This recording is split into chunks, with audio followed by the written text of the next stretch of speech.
Hello everyone, I'm Hermione Granger.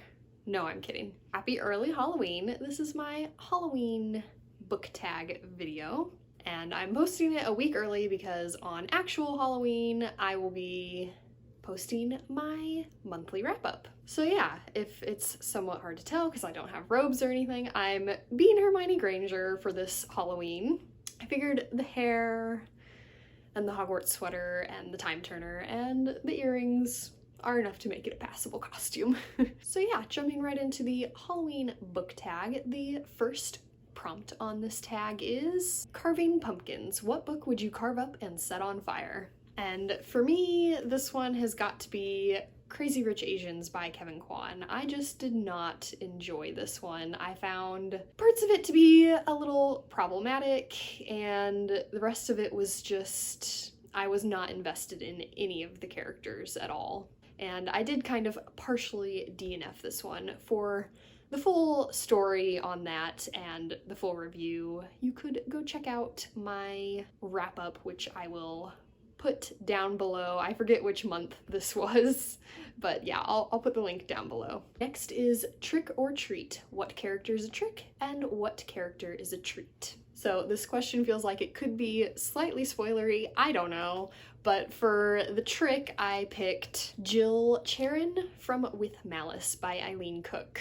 Jill is a little bit of maybe a slightly unreliable narrator in this book, but she seems the whole way through to be like a basically good person, and then at the end she makes some choices that kind of flip the character as you know her throughout most of the book. So Jill, definitely a bit of a trick. And my treat, not spoilery, is Augie from Wonder by R.J. Palacio. Augie is just the most adorable character ever to exist.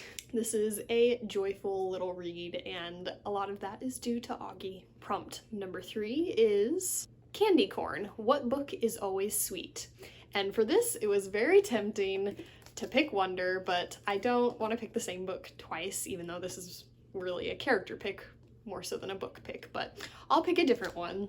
And so the other one that is always a treat is A Man Called Ove by Frederick Bachman.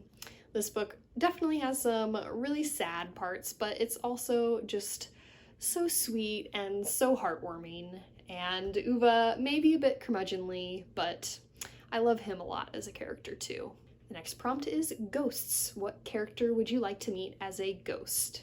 And for this, I picked Kath from Fangirl. It was tempting to maybe go with like a magical character, obviously be pretty cool to meet someone from the Harry Potter universe or something. Hermione was definitely very tempting, but I just have so much in common with Kath and I think we would be great friends, so I had to pick her. The next prompt is Costume. What character would you want to be for a day?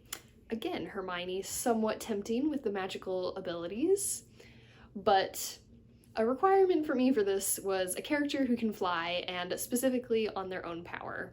Hermione can only use a broom, and not her greatest skill. So with this, I wanted to go with a little more mystical of a creature, and I kind of was debating between either Saphira from Aragon, being a dragon for a day would certainly be fun, or the one that I ended up actually going with, Tinkerbell from Peter Pan. I think it would be so fun to be a fairy for a day. I love fairies, and honestly, like I said at the beginning, most of this was based on characters who could fly because the ability to fly is my greatest desire.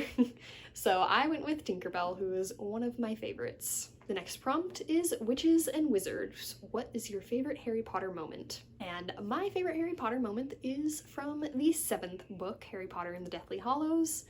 I love the reveal of Dumbledore's backstory. Ariana's story, his sister, is so heartbreaking and was just a really pivotal moment in the series for me personally, and I was deeply offended when it was not in the movie. And the final category is Blood and Gore. What is a book that is so creepy you had to put it down for a while? And this one doesn't super apply to me because I don't get creeped out easily, especially not from books. I more so would get scared during movies, but even that, not so much anymore. So I've never had to take a break because a book was too creepy, but the most creepy book I have ever read is The Silkworm by Robert Galbraith, aka J.K. Rowling. And yeah, this one is just super creepy. Lots of blood and gore. It gets really weird there for a while. So if you get creeped out easily, maybe not this one, but if you can handle it and you like that stuff, this is about as creepy as it gets as far as I've seen. Although I don't read a whole bunch of horror, so might not be the best judge. But yeah, that was it. This was a fun little tag, the Halloween book tag. I hope you enjoyed watching. Remember, words matter.